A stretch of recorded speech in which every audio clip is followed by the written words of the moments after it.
Hello mga Lodi, Carlo Magic here. Flex ko lang sa inyo tong weird na arrow na to. Sobrang weird niya kasi mga Lodi, tinan nyo, kagaya nito, dun siya nakaturo sa left side ko, di ba?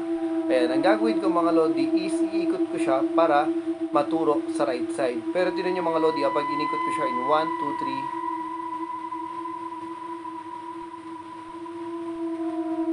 2, 3, nakita nyo yun? Imbis na pa ganon pa rin siya. Ulitin natin mga idol, isa pa.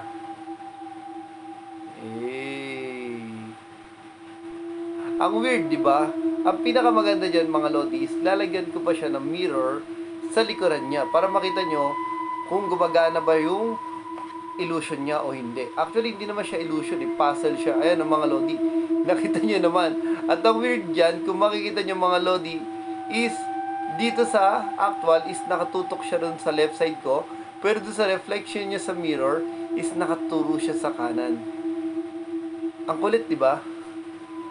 Kaya kung napabilib ko ng video na to, i-follow mo na ako. Siyempre, i-double tap mo na yung screen para lagi kang makakita ng mga ganitong klaseng video.